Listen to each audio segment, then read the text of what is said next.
Ok, bueno, listo. Buenas noches nuevamente. Estamos en esta octava clase.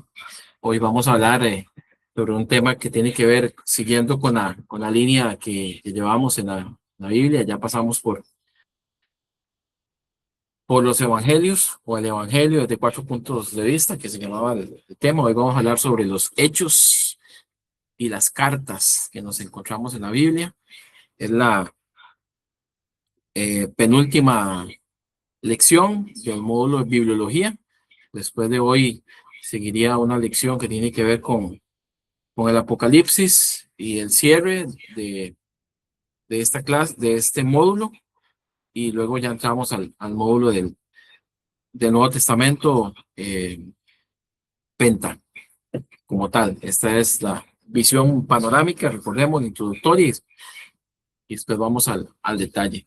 Yo quisiera preguntarles, tal vez antes de iniciar con el material de lo que llevamos hasta aquí, eh, sé que algunas cosas han sido muy generales, pero también hemos profundizado en algunas otras. ¿Algún aprendizaje, algún tema que quisieran decir, bueno, a mí esto me gustó, me impactó, me llenó, no lo sabía? Recuerden que venimos desde Génesis hasta donde estamos ahorita, como para hacer un pequeño recuento. Así que les abro el micrófono si alguno quiere aportar algo que quisiera hasta ahorita del curso.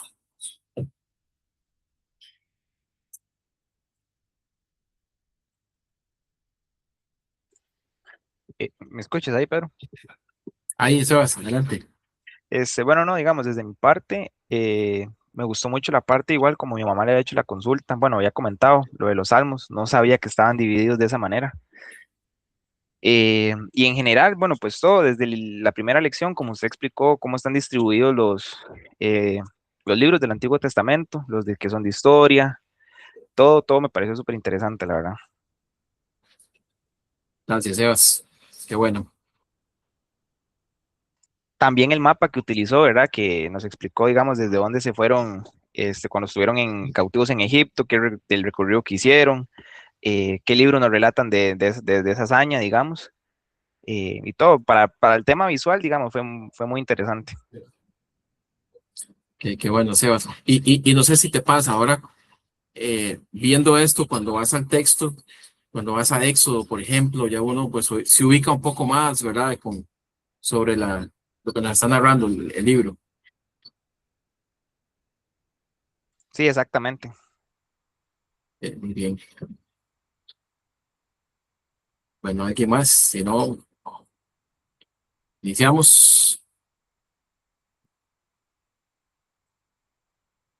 Ok, bueno, listo. Eh, Pregunta, ¿alguno tuvo la oportunidad de escuchar el podcast de Hechos y Cartas? Sí, sí, correcto. Verás que ese podcast me llamó mucho la atención porque, bueno, buenas noches, Peito, y todos los están aquí conectados. Eh, Buenas noches, Luisito. Vieras que me dio, después de escucharlo y analizarlo, lo que ellos decían, y tiene, digamos, una parte de razón.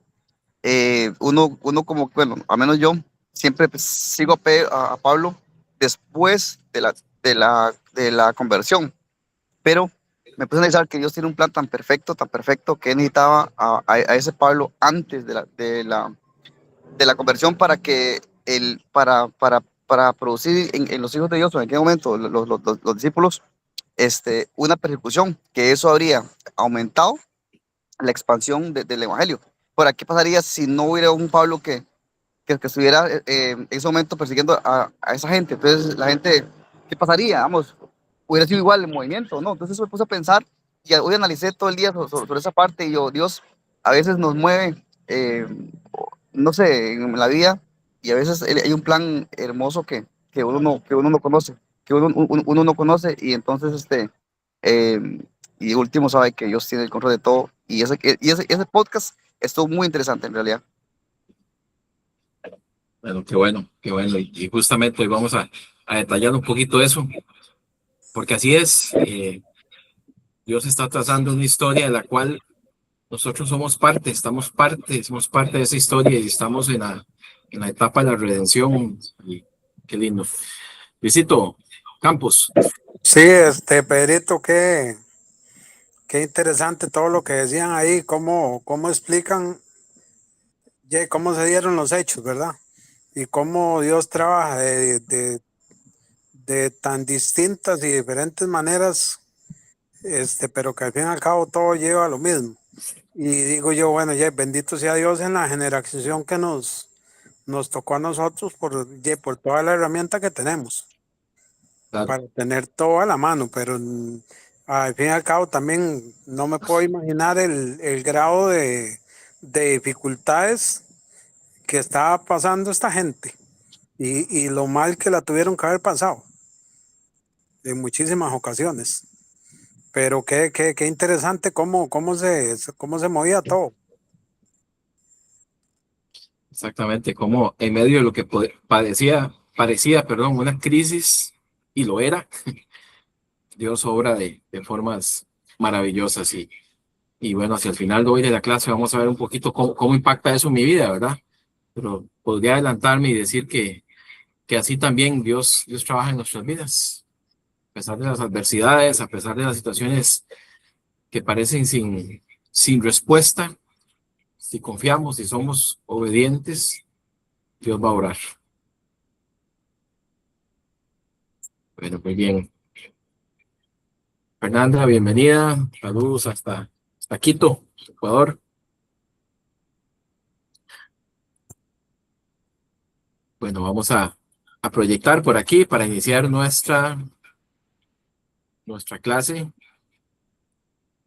Quiero pedirles que tengan su Biblia ahí a mano. Importante que la tengamos ahí para ver algunos textos que vamos a compartir. Ok, me avisan cuando están viendo mi pantalla. Creo que ahí se ve ya, ¿verdad? Sí, sí, ahí estamos. Bueno, vamos a iniciar con el material. Lo que les envié del podcast, y no sé si ya les compartí todo el material, pero les voy a compartir otro material. Yo les invito a que lo escuchen, tal vez cuando van ahí en el carro o están en la casa haciendo oficio o estudiando. Duran alrededor de unos 20 y algo minutos. Está editado en un formato,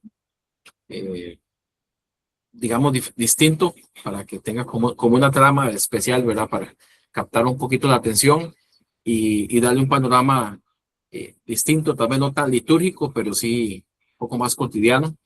Y otro material que les voy a enviar por ahí, algunos evaluaciones y pruebas, para que no es para pasarlo o para perderlo, sino para reforzar el conocimiento. Yo quisiera que antes de que leyéramos lo que viene en el contenido de las diapositivas, que es lo que sigue en la Biblia, que son los hechos y las cartas, vayamos un momentito a la Biblia, al Evangelio de Lucas, capítulo 24, porque justamente el cierre de Lucas y la apertura de Hechos es lo que nos da inicio a esta gran historia que vamos a compartir. No sé si alguien lo tiene. Lucas 24, capítulo 24, versículos 50 y 53. Que me lo pueda leer, por favor. Amén. Bueno, Adelante. aprovecho para saludar y desearles muchas bendiciones del Señor a todos. Leemos Lucas 24, dijo 53. 50, de 50, bueno, del 49 hasta 53. Amén. Dice, he aquí yo enviaré la promesa de mi Padre sobre vosotros, pero quedaos vosotros en la ciudad de Jerusalén hasta que seáis investidos de poder desde lo alto. Y los sacó fuera de hasta Betania, y alzando sus manos los bendijo. Y aconteció que bendiciéndoles, se separó de ellos y fue llevado arriba al cielo. Ellos, después de haberle adorado, volvieron a Jerusalén con gran gozo, y estaban siempre en el templo, alabando y bendiciendo a Dios. Amén. Amén. Ahí nos estamos ubicando en la resurrección de Jesús y el momento en que Él asciende. Vean qué precioso, ¿verdad? Dice que en el versículo 51, y aconteció que bendiciéndolos se separó de ellos y fue llevado arriba al cielo. Ellos después de haberle adorado, etcétera, ¿verdad? Entonces ahí termina Lucas, su primer, recuerden que Lucas le escribe esto a Teófilo. No nos vamos a devolver, pero si lo ven en el capítulo 1, los primeros versículos, este es un tratado, una investigación, un documental que podemos hacer la comparación con un documental que Lucas le escribe a Teófilo. Algunos dicen que Teófilo era un personaje prominente, ¿verdad? Alguien muy especial al cual Lucas le está escribiendo eso, pero también tiene un trasfondo un poquito teológico, el nombre Teófilo, que de hecho significa el amigo de Dios o el amado de Dios, ¿verdad? Podríamos decir que también este evangelio tan precioso de Lucas es para todos los que somos amados por Dios, ¿verdad? Quiero que demos un salto al libro de Hechos. Entonces vamos a brincar todo el libro de Juan, que es el que sigue después de Lucas, y vamos a ir al libro de Hechos, capítulo 1, teniendo en mente lo que Merlin acaba de leer. Y si me ayuda alguien a leer también Hechos, capítulo 1, del versículo 1 hasta el versículo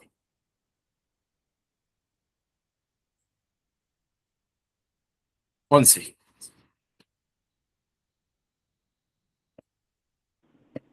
¿Quién nos lee esos 11 versículos?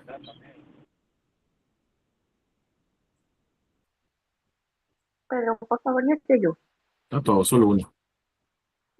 ya que yo. Sí, ahí, Desde el capítulo 1 dice, del 1 al 11. ya, dice, en el primer tratado o Teófilo hablé acerca de todas las cosas que Jesús comenzó a hacer y a enseñar, hasta el día en que fue recibido arriba después de haber dado mandamiento por el Espíritu Santo a los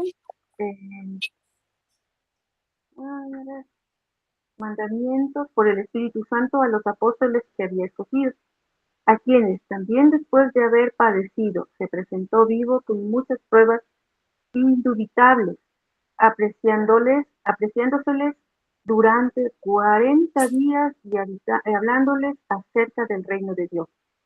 Y estando juntos les mandó que no se fuera de Jerusalén, sino que esperasen la promesa del Padre, la cual les dijo: y oísteis de mí, porque Juan ciertamente bautizó con agua, mas vosotros seréis bautizados con el Espíritu Santo dentro de no muchos días. Entonces los que habían reunido les preguntaron, diciendo: Señor, ¿restaurarás el reino de Israel en este tiempo? Y les dijo: No, os toca a vosotros saber los tiempos y las razones y las sazones que el Padre puso en su sola potestad, pero, pero recibiréis poder cuando haya venido sobre vosotros el Espíritu Santo, y me seréis testigos de Jerusalén, en toda Judea, en Samaria y hasta lo último de la tierra. Y habiendo dicho estas cosas, viéndolo ellos fueron alzados, y le recibió una nube que le ocultó de sus ojos. Y estando ellos con los ojos puestos en el cielo, entre tanto que él se iba, he aquí que pusieron junto a ellos dos varones con vestiduras blancas, los cuales también les dijeron: varones galileos, ¿por qué estáis mirando al cielo? Este mismo Jesús, que ha sido tomado de vosotros al cielo, sí vendrá como lo habéis visto ir al cielo. Amén. Amén. Bueno, quiero que tengamos esa lectura y quería que la hiciéramos para tener esa conexión entre estos dos escritos de Lucas. Hechos es escrito por Lucas y el evangelio que lleva su nombre también. Y podemos observar, ¿verdad?, cómo tiene esa conexión en Lucas capítulo 24. Termina justamente con la ascensión de Jesús al cielo. Y aquí en Hechos retoma ese episodio y es el inicio de la iglesia. Por eso es tan importante el libro de Hechos, que es lo primero que vamos a compartir, porque es el inicio de la iglesia, es la continuación. De hecho, eh, es un libro histórico, si lo vemos desde el género literario. Recuerden que hemos venido estudiando algunos géneros literarios. Es histórico, es un género literario histórico del Nuevo Testamento. Recordemos que en el Antiguo Testamento ya vimos prácticamente todos los libros de la ley, Jueces, Primera y Segunda de Samuel y otros que son históricos. En el Nuevo Testamento también tenemos el libro de Hechos, y de hecho al inicio, los primeros siglos, no se llamaba Hechos de los Apóstoles, como es el nombre que tal vez comúnmente le damos hoy, sino le llamaban los Hechos del Espíritu Santo, porque es la acción del Espíritu Santo. Recordemos esa promesa que hace Jesús en ese último discurso en Juan. Eso lo vamos a estudiar cuando veamos el libro de Juan, pero que Jesús hace esa promesa de que es necesario que Él se vaya para que venga el Espíritu Santo sobre los creyentes, y que el Espíritu Santo nos iba a enseñar todas las cosas, etcétera. El libro de Hechos nos cuenta esto, los hechos de los apóstoles, los hechos del Espíritu Santo, la acción sobre la iglesia y cómo fueron esos primeros años de la iglesia. Y de ahí también, inmerso, que es el segundo tema que vamos a ver hoy, están las cartas.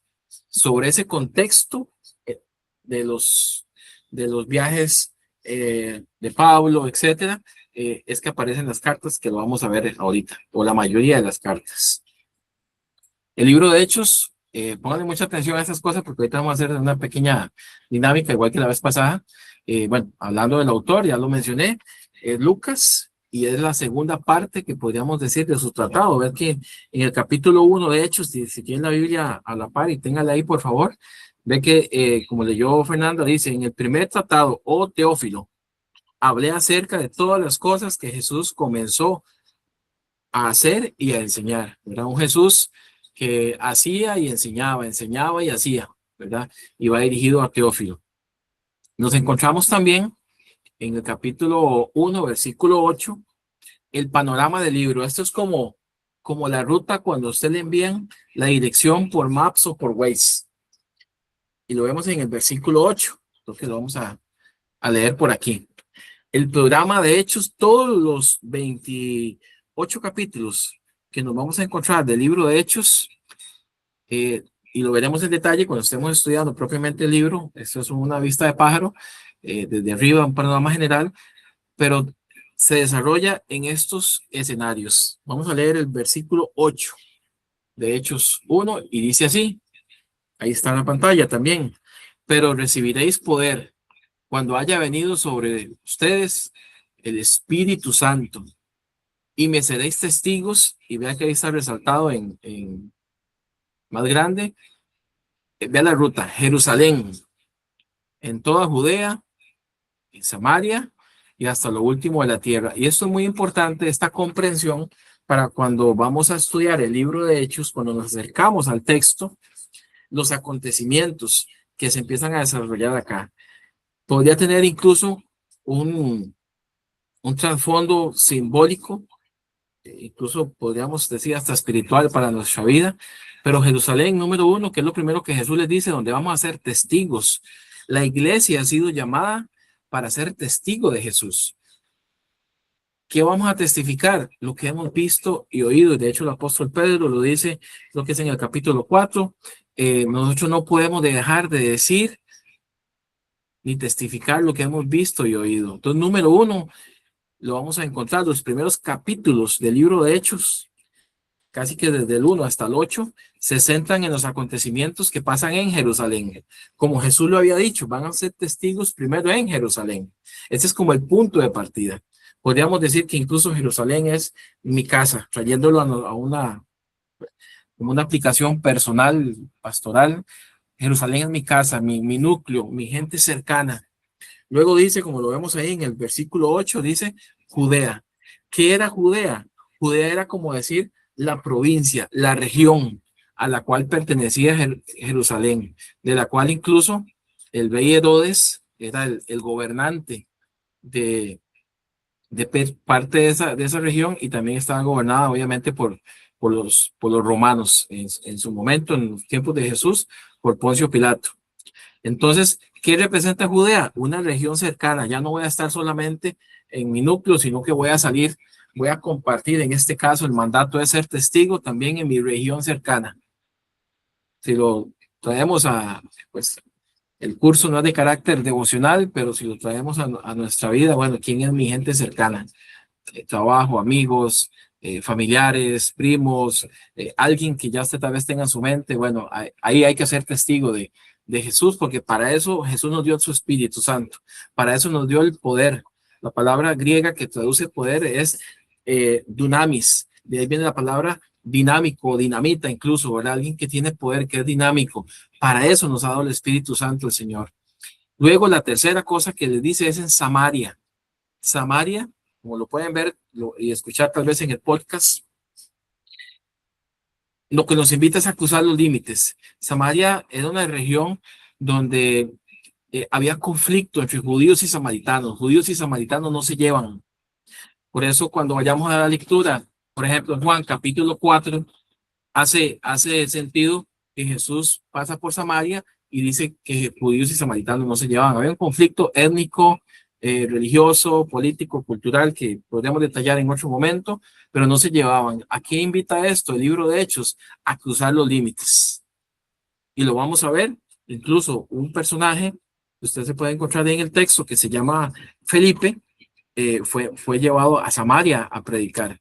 Incluso después Pedro, el apóstol Pedro, va a Samaria a ver qué es lo que estaba pasando, las maravillas que Dios estaba haciendo a través de este discípulo llamado Felipe, que no era el apóstol, perdón, no era el apóstol, era un discípulo, uno de los diáconos, según se cree, que fueron destinados para servir, pero él no se quedó simplemente con servir y ayudar en los quehaceres operativos, sino que fue un testigo también y Dios lo usó grandemente. Y hacia el final, lo que dice este versículo y en el mapa, la trayectoria del libro de Hechos, y eso lo encontramos ya en los últimos capítulos del libro, cerrando en el capítulo 28, hasta lo último de la tierra. ¿Qué era lo último de la tierra? El destino final. En aquel entonces, en ese contexto, lo último de la tierra, bueno, perdón, Samaria, y podríamos hablar de que también debo ser testigo con los que no me caen bien, ¿verdad? Con aquellos que tengo conflicto. Y lo último de la tierra, en aquel entonces, para ellos no era lo último como decir, ya hasta aquí se terminó todo, sino más bien era como el centro, y el centro era Roma, la capital del Imperio Romano, que para ellos era el centro del mundo. Entonces, el destino final. Y ese es el mapa, la trayectoria que cuando yo le invito, cuando usted lea el libro de los Hechos, va a ir viendo cómo se va desarrollando en este proceso. Hasta que, por ejemplo, el apóstol Pablo llega a Roma, hace viajes misioneros. Vamos a encontrar 3 viajes misioneros de Pablo en estos 28 capítulos. Pero el destino final era llevar el evangelio al corazón del Imperio Romano, porque si el evangelio llegaba ahí, según el programa y la estrategia que ellos llevaban y guiados por el Señor, pues se podía llegar a todos lugares. ¿Por qué? Porque ahí estaba el corazón. Tanto así, pues que en algún momento, ya más adelante en la historia, el Imperio Romano, que era perseguidor de cristianos, los mataban, los quemaban vivos, los echaban a los leones. Pues hay muchas películas sobre eso y históricamente así ha sido comprobado incluso. Ese Imperio Romano que perseguía a los cristianos, pues después se cristianizó y bueno, y de ahí pues nace toda la historia moderna de la iglesia también, del centro de Roma. Ok. ¿Qué nos cuenta también el libro de Hechos? Pues nos cuenta algo muy interesante.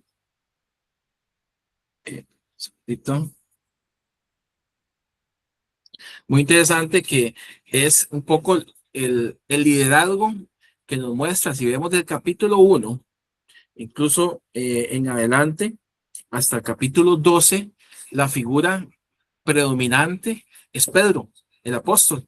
Pedro lidera la acción, la evangelización de la iglesia primitiva, incluso hasta el capítulo 8, si lo vemos, capítulo 1, 2, 3, 4, 5, 6, 7, y si nos vamos al capítulo 8, que quiero que lo leamos un momentito, capítulo 8, versículo 1, No sé si alguien me lo puede leer.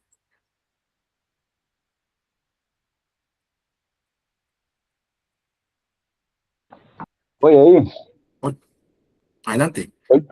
8:1 es. 8:1, Luis. Que dice, y, y Saulo consentía en su muerte. En aquel día hubo una gran persecución contra la iglesia que estaba en Jerusalén, y todos fueron esparcidos por las tierras de Jerusalén, de Judea y de Samaria, salvo los apóstoles. Ok. Qué interesante esto, porque ¿recuerdan el mapa? ¿Cuál era el mapa? La trayectoria que había que seguir. Jerusalén, ese, Ujú. Sí, Judea, Samaria y hasta lo último de la tierra. exactamente. Y vea qué interesante, porque cuando usted haga la lectura, al cual le invito a que lo haga, en todos esos 8 capítulos anteriores o 7 capítulos anteriores, la iglesia está en Jerusalén. Cómoda, por decirlo así. Dios añadía gente, bueno, sí tenía persecución, claro, pero Dios añadía gente y la iglesia estaba creciendo, se estaba quedando cómoda, pero la misión no era quedarse en Jerusalén. Y vea lo que pasa, tal vez pareciera un juego de números, es curioso, pero si no haces Hechos 1:8, que era ser testigo en todas estas regiones, pues Dios actúa en Hechos 8:1. ¿Y qué fue lo que pasó en Hechos 1? Dice que ellos fueron esparcidos a causa de la persecución, lo que nos comentaba Luis del podcast, a causa de la persecución, esparcidos por las tierras, ¿de dónde? ¿Qué dice ahí? Lo que leyó de ahí. Judea y Samaria. De Judea y Samaria. Vea cómo el plan de Dios siempre se cumple. La iglesia se dispersa. Solo, dice que solo los apóstoles se quedaron y por un tiempo en Jerusalén. La iglesia se dispersa y este movimiento, a partir de aquí, es lo que técnicamente se le llama la diáspora, ¿verdad? La iglesia se empieza a extender por todo lado por una persecución que tuvo. Pero vea el impacto tan positivo y tan bonito que eso tiene, que donde ellos llegaban la palabra de Dios. A partir del capítulo, y ahí vamos a ver algunos otros acontecimientos, ya ahí aparece Pablo, en ese entonces Saulo, que básicamente hay gente que pregunta, bueno, ¿por qué Pablo? ¿Por qué Saulo? Es la misma persona, simplemente Pablo es el nombre griego y Saulo es el nombre hebreo, pero es la misma persona, es como decir Pedro o Cefas, es la misma persona, nada más es un tema de la traducción del nombre. Pablo significa el pequeño, Saulo, de alguna forma tenía una conexión en la raíz de su palabra con Saúl, Saulus también le decían, y justamente pues venía de la tribu de Benjamín también. Y bueno, ese es un poquito, después veremos el trasfondo de Pablo, pero el liderazgo, digamos, de la iglesia o los acontecimientos radican mucho en Pedro, en estos primeros capítulos, y luego ya del capítulo 13 hacia el 28, Pablo. Nos vamos a encontrar en la narrativa que nos está haciendo Lucas. Nos vamos a encontrar los viajes misioneros de Pablo. Ahora sí, la segunda parte, hasta lo último de la tierra. Nos vamos a encontrar en diversos capítulos que Pablo va a Filipos, que Pablo va a Éfeso, que Pablo va a la región que se llamaba Galacia, de ahí la carta a los Gálatas. Pablo va a Tesalónica, de ahí pues nacen después primera y segunda de Tesalonicenses, y hasta el final que llega el Evangelio a Roma. ¿Ok? Pues básicamente Hechos es la historia de cómo el Evangelio comienza en una provincia apartada del imperio hasta llegar a la capital de Roma. Tal vez en nuestra mente usualmente hablamos de Jerusalén, Roma, pero era una provincia muy pequeña del imperio romano. El imperio romano se extendía por todo lo que es la parte baja de Turquía, Egipto. Era inmenso, era un imperio muy, muy grande. Y cómo desde una provincia apartada, pequeña, incluso desde Galilea, nace el mensaje de salvación del mundo y hoy en día pues se ha convertido en ese mensaje de esperanza para tantos miles, millones de personas a través de la historia. En este proceso del libro de Hechos nos vamos a encontrar tensiones, habían persecuciones, la iglesia enfrenta oposición externa constante desde sus primeros días. ¿Quiénes se oponían? Obviamente los líderes religiosos, los fariseos, los saduceos, la gente que estaba en el templo. ¿Por qué? Muy simple.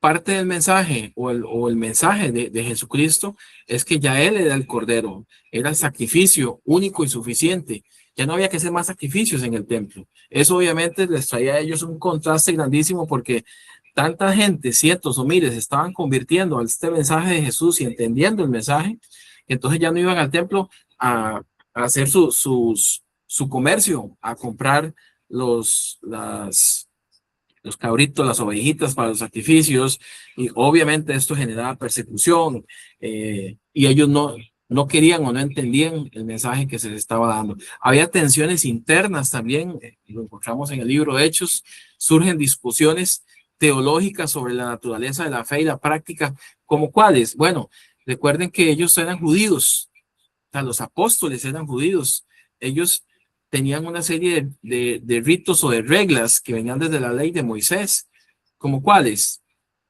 No sé si alguno recuerda alguno de esos ritos o reglas que tenían o tienen los judíos.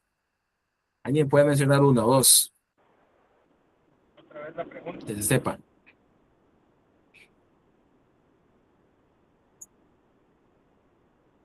¿Cuál es la pregunta? ¿Alguna, muy rápido, alguna rito o regla que tenían los judíos con respecto a su religión o a su teología? Cosas que tengan que cumplir un judío para ser hijo de Abraham. Pedro, La circuncisión. Ok, circuncisión, sí. Una. Eli. llevar animales al templo, ¿verdad? Para ofrecerlos en sacrificio por el perdón de sus pecados. Ok, exacto.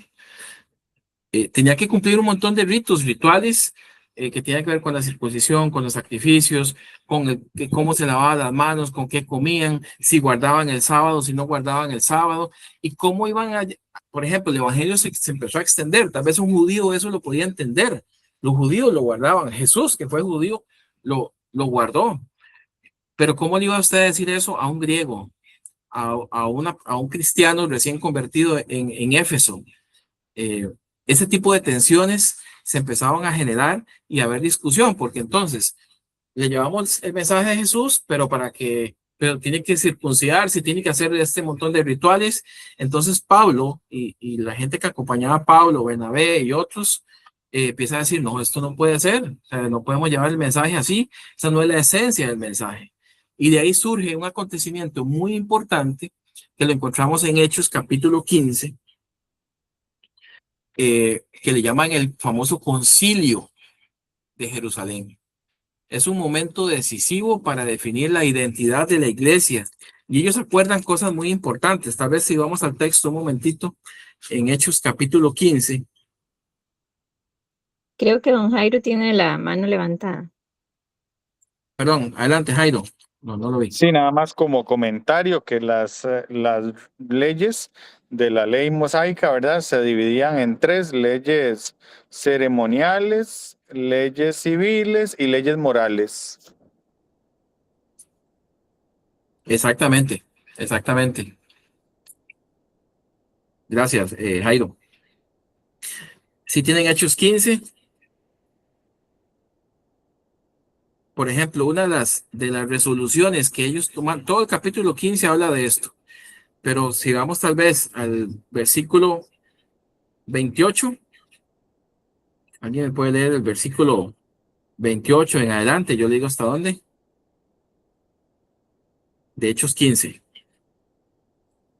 hasta el 31. Fíjate, yo no puedo. Dice, Adelante. ¿por qué ha aparecido bien el Espíritu Santo y a Sí, nosotros yo lo tengo. no imponernos ninguna Adelante, Fernanda. Siga. Y a nosotros no imponernos ninguna carga más que estas cosas innecesarias, que os avenís de los sacrificados a ídolos de sangre, de ahogado y de fornicación, de los cuales cosas si os guardéis bien haréis, pasadlo bien. Así pues, los que fueron enviados descendieron a Antioquia y reunieron a la congregación entregando la carta, habiendo leído, la cual se regocijaron por la consolación. Ok, gracias. Es un extracto de todo ese concilio y del acuerdo final. Ellos dijeron, bueno, está bien, no les vamos a pedir que se circunciden, que hagan esto, lo otro. Los judíos pues lo hacían porque era parte de su cultura, de sus leyes y demás, pero acordaron que a los gentiles, y tal vez para aclarar, cuando escuchamos la palabra gentil en la Biblia, no es que es alguien que era muy buena gente, sino que a cualquier no judío, los judíos le llamaban gentil, alguien que era no judío, alguien del pueblo, por decirlo así, pero no judío. Entonces ellos acuerdan, ok, está bien, lo que vamos a decir es, no les vamos a imponer ninguna carga de las que ellos tienen, sino que absténgase de los sacrificios a los ídolos, de sangre, de ahogado, de fornicación, etcétera, y todo lo que leyó Fernanda ahí. Y vea lo que dice el versículo 31, habiendo leído la cual, o sea, la carta, se regocijaron por la consolación. Y entonces ese hecho es muy importante, de hecho está prácticamente en la mitad del libro de Hechos, porque trajo ese momento decisivo para definir la identidad de la iglesia, que la iglesia no se iba a definir por estas reglas y demás, sino por el mensaje propio de Jesucristo. Y bueno, obviamente ya después de ahí hay un montón de interpretaciones, diferentes doctrinas, y pues ahí obviamente somos respetuosos de lo que cada congregación define, pero este momento histórico fue muy importante en el libro de los Hechos. Y de ahí se da el nacimiento de las epístolas. Pedro, Como vemos perdón, aquí habla de una... Sí. Sebastián levantó la mano. Ay, gracias, es que no lo veo. Adelante, Sebas. No, yo tenía una duda, pero ya me aclaré yo solo. Okay. Si quiere, la comparte o está bien. No, todo bien. Ok, muy bien. Bueno, sí, y ahí más bien, si quieren, cuando alguien tiene algo, porque no estoy viendo la otra pantalla, interrumpe, no hay problema. Y les decía que en este contexto, pues nacen las epístolas, ¿verdad? En ese enviar instrucciones a las iglesias, podemos ver cómo Pablo empieza a hacer los viajes misioneros y también no podía estar en todo lugar, entonces ahí empiezan a hacer las epístolas o carta. Cuando leamos, pues tal vez a nivel técnico tiene algunas diferencias, pero a nivel general una epístola o una carta es prácticamente lo mismo, o sea, hablamos del mismo concepto. A medida que la iglesia se expande, se fundan nuevas comunidades, surge la necesidad de comunicarse con ellas y nacen, eso es importante, tal vez de forma panorámica, nacen las cartas para 4 cosas fundamentales. Número 1, para instruir a las iglesias fundadas. Recordemos que hay gente que tiene un trasfondo usualmente pagano, o sea, no creyente, creían en otros dioses y en la mitología griega, romana, etcétera. Incluso judíos que se estaban convirtiendo al cristianismo, pero su fundamento era otro. Entonces, las cartas nacen para instruir a las iglesias fundadas. Por ejemplo, la carta de Romanos, que es preciosa en cuanto a la teología de la salvación, de la gracia y demás. Número 2, para orientar a los responsables de las comunidades. Nos vamos a encontrar cartas como la que escribe Pablo a Timoteo y le da instrucciones personales o pastorales de cómo debe comportarse en la dirección de la comunidad. Número 3, para responder preguntas y resolver conflictos.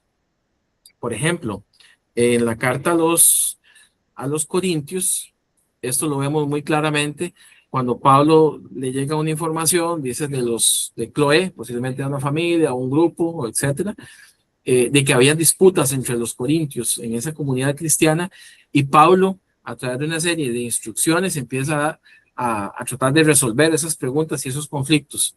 Y número 4, pues también las cartas ayudan a fortalecer la fe en medio de las persecuciones. Por ejemplo, la carta de Filipenses es una carta, digamos, preciosa, donde encontramos pasajes muy comunes como que a veces los sacamos de contexto, pero por ejemplo aquel en Filipenses 4:13, que dice que todo lo puedo en Cristo que me fortalece.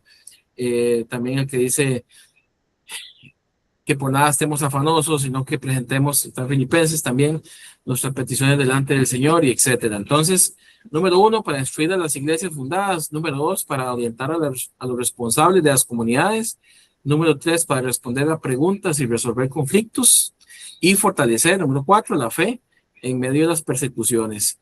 Para esto empiezan a nacer las cartas, y es, si salimos ya del libro de Hechos, ya pasamos el capítulo 28, es a partir de Romanos hasta antes del Apocalipsis, encontramos todas estas cartas.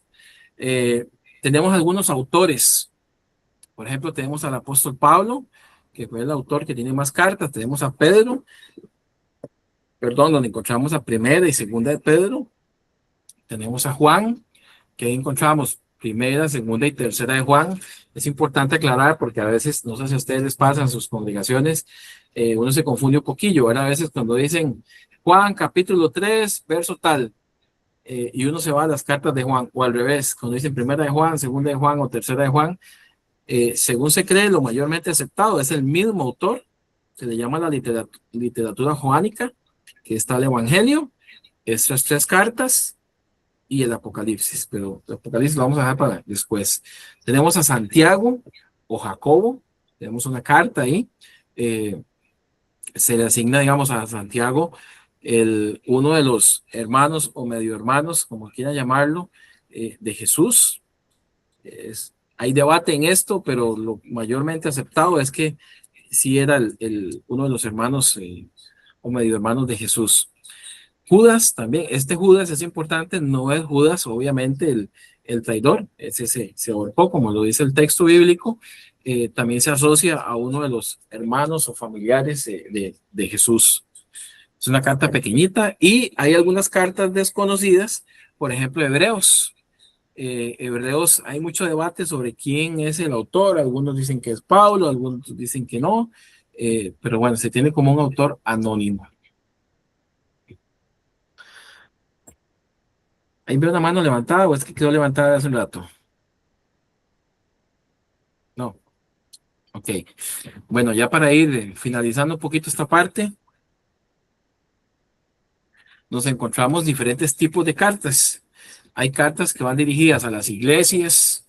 ¿Cuáles iglesias? Las que nos encontramos en el libro de Hechos, en todo ese recorrido. Reitero, lo he dicho como 3 veces, una vez más, lean el libro de Hechos para que vean cómo nos encontramos estas comunidades. Nos encontramos la carta que Pablo dirige a los cristianos en Roma, por eso se llama Romanos.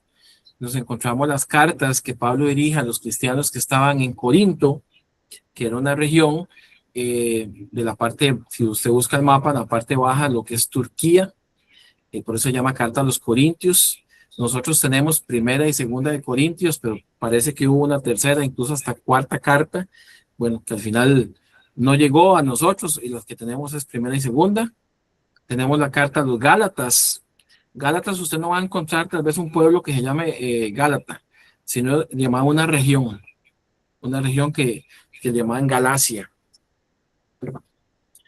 Y parece que eran inmigrantes de otras partes de Europa, incluso desde la parte por lo que hoy es Francia.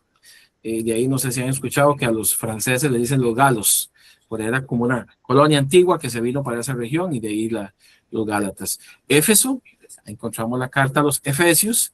Filipos, encontramos la carta a los filipenses, que eran los pobladores de Filipos. Colosenses, que eran los pobladores de Colosas. Y primera y segunda de Tesalonicenses, que eran a los cristianos que vivían en Tesalónica. Toda esta era una región que era parte del Imperio Romano. Y qué interesante, digamos, que Pablo y sus otros compañeros misioneros son los que empiezan a llevar el evangelio hacia estas comunidades. En el próximo módulo de Penta vamos a ver el detalle de cada una de ellas. Pero habían otras cartas que eran dirigidas a personas. Estas eran dirigidas a iglesias. ¿Qué quiere decir que eran a iglesias? Bueno, usualmente Pablo enviaba la carta y era una carta, digamos, que era leída en público. Entonces ellos leían esas cartas en público ante toda la comunidad. Ellos se reunían, dice en el libro de Hechos, el primer día de la semana, y usualmente tenían su reunión, su celebración, y leían estas cartas, entre otras cosas, ¿verdad? Entonces era una carta comunitaria. Pero tenemos cartas específicas para personas que también se llaman cartas pastorales o personales. Por ejemplo, tenemos la carta a Tito, que era un colaborador de Pablo. Tito pues, fue compañero de Pablo, también de misiones, y Tito estaba trabajando en la isla de Creta. Y vamos a encontrar ese contexto en la carta que Pablo escribe a Tito. Vamos a encontrar primera y segunda de Timoteo, que es una carta que Pablo escribe con instrucciones a Timoteo, y también Filemón, que es una carta pequeñita, pero que ahí nos encontramos instrucciones, incluso hasta personales, que Pablo le dirige a Filemón. Hay un principio, y ya para ir ahora sí cerrando, de interpretación de estas cartas, y esto es muy importante, porque estas cartas son doctrina, y ha sido tema de mucha discusión a través de los siglos. De aquí se han salido denominaciones cristianas, protestantes, no protestantes, etcétera. Pero hay un principio que tal vez suena un poco moderno, pero que nos ayuda y se le llaman en teología el principio de la conversación telefónica. ¿Qué quiere decir esto? Bueno, por ejemplo, las cartas suelen ser respuestas a preguntas y problemáticas concretas de una comunidad. Solo que nosotros, los lectores de hoy en día, tenemos, por decirlo así, una parte de la conversación. Es como que yo tomé el teléfono, estoy en una sala, estoy conversando y tengo gente alrededor, y la gente alrededor solo escucha lo que yo estoy diciendo. No saben lo que me están diciendo a mí. Entonces, ¿qué tenemos que tener en cuenta? Justamente esto. Pablo está respondiendo a situaciones concretas, específicas, que están pasando en comunidades, de los cuales se derivan algunos principios que sí pueden ser universales, pero hay otros que no, que responden a problemáticas específicas que había en esa comunidad. ¿Qué implica esto? Pues que tenemos que hacer un esfuerzo histórico, de lectura. Aquí entra el método Penta, de explorar qué era lo que estaba pasando en esa comunidad. Por ejemplo, en Éfeso adoraban a una diosa, Diana de los Efesios, y había mucha prostitución sagrada, le llamaban ellos. Por eso vamos a encontrar en la carta de los Efesios Pablo haciendo un esfuerzo en hablar acerca de esas cosas, de la moral. Entonces, nos vamos a encontrar, les mencionaba hace un rato, por ejemplo, en las cartas a los Corintios, problemáticas. Había una problemática severa donde había un miembro de la iglesia que estaba viviendo, era pareja de su madrastra. Entonces, Pablo da instrucciones concretas sobre ese punto. O había, por decirlo así, una tendencia o una moda sobre ciertos peinados que lo que enfatizaban era a la prostitución o al culto a ciertas deidades de la mitología. Entonces, por eso es que Pablo habla de los peinados ostentosos, o habían ciertas situaciones donde las mujeres tenían un papel protagónico en la sociedad de esa cultura, y estaban distorsionando el mensaje. Por eso Pablo viene y dice a la mujer, le digo que no hable en la congregación. Ahora hay un contexto detrás de eso, y es un tema polémico, y de hecho por eso hay muchas congregaciones pues que tienen una posición doctrinal sobre eso, que la mujer no predica, que la mujer esto y lo otro, pero tal vez es una interpretación sobre algo específico que Pablo está hablando, sobre una cosa puntual, pero no es un principio universal. Entonces, este principio de exégesis, recuerden que la exégesis era extraer del texto el mensaje original, eso lo vimos en la primera clase.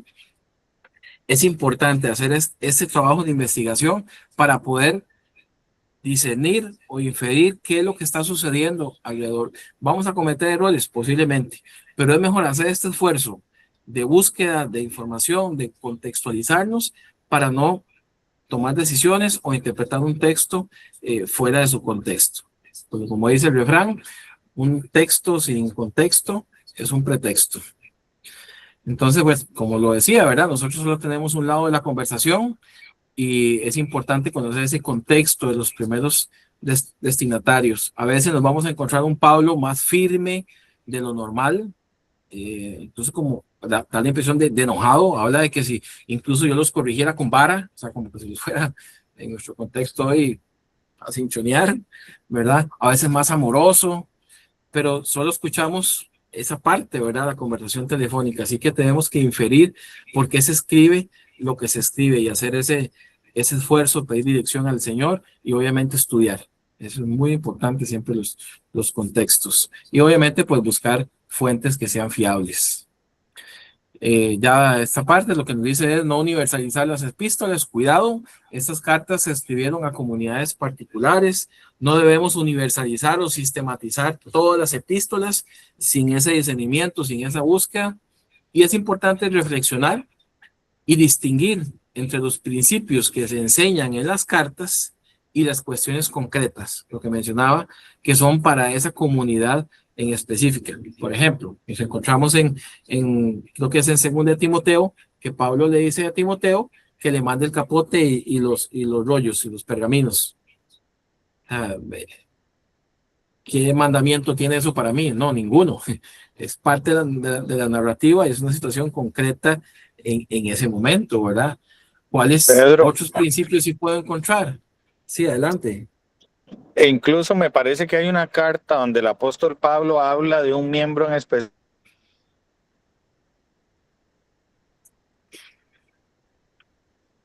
Ahí no se le corta ahí. No sé si me estás hablando de en Corintios.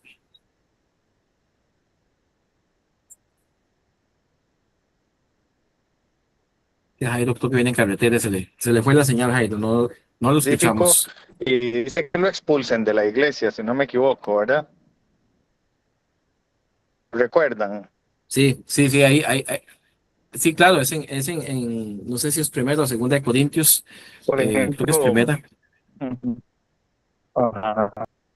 por ejemplo, este texto que habla de la mujer, que no hable en la congregación, etcétera. Bueno, también hay que entender, ¿verdad?, el momento cultural, la evolución de los tiempos, y no es de un día para otro que las mujeres van a salir a votar en estos países islámicos. No, todo esto empieza, ¿verdad?, con un proceso progresivo. Bueno, quitemos la obligatoriedad del velo, no sé cómo se llama, tiene un nombre específico, y todo esto va evolucionando. Entonces, pues la cultura era, por ejemplo, por decir algo un poco más machista, ¿verdad? Pero hay otro texto donde el apóstol dice, me parece que es el mismo Pablo, que no hay hombre ni mujer, judío ni griego, ¿verdad? Dando a entender que todos somos iguales delante de Dios. Entonces, pues ese es el espíritu del Señor en cuanto a la identidad que tenemos cada uno delante del Señor, y jamás podríamos entender que pues las mujeres no podrían tener participación, ¿verdad? Y en cambio, ciertos grupos sí hacen toda una teología de ese texto específicamente, que probablemente era dirigido a una comunidad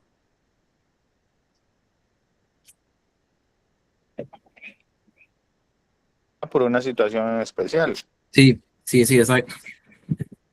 Sí, exacto. Así es, Jairo. Muchas gracias. Ahí se le cortó un poquito ahí, me imagino que por la señal, pero creo que sí les escuchamos bien y exactamente, digamos, tal cual, Jairo. Muchas gracias, tal cual, así es. Por eso les decía que es importante tener en cuenta los contextos.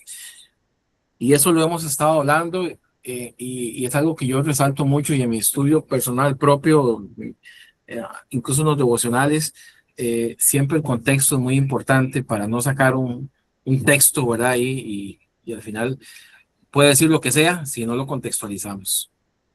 Bueno, a manera de resumen, no nos dio tiempo para hacer la dinámica de las preguntitas y demás, pues se las voy a enviar al chat para que lo vean. Resumen, Hechos y Cartas. Hechos nos narra la expansión del Evangelio desde Jerusalén hasta Roma. 2, Pedro lidera los primeros capítulos y Pablo lleva el mensaje a los gentiles. De hecho, lo veremos cuando estemos en el libro de Hechos propiamente, cómo aparece Lucas, incluso en el texto. En algunos momentos nos vamos a encontrar a Lucas como un narrador en tercera persona, ¿verdad? Como contando, y de pronto otro ya él aparece en el texto, ¿verdad? Cuando digo tercera persona, él va contando de ellos fueron, pero de un pronto otro, no les voy a dar todavía, lo pueden ir buscando también en el texto, y ya Lucas no aparece en tercera persona, sino ahí, en segunda persona, nosotros fuimos, etcétera, ¿verdad? Las epístolas o las cartas, epístola o carta, nacen como respuesta a las necesidades de las iglesias recién fundadas, y también para interpretar las cartas debemos entender el otro lado de la conversación, hacer este esfuerzo, y debemos distinguir principios universales de cuestiones específicas de cada comunidad. Aquí es muy importante, yo les invito a que hacer esta exploración con el método PENTA, ¿verdad? Piensa, explora, toma notas, transmite y actúa. Y bueno, vamos a dejarlo aquí. Venían unas preguntas de reflexión que se les voy a enviar al chat para que tal vez las puedan pensar y reflexionar sobre lo que hemos visto y cómo aplicarlo también a nuestra vida y nuestro contexto. Bueno, 8 en punto. Quisiera escucharlos. Si alguien tiene alguna pregunta, alguna duda, alguna queja, ¿qué se lleva?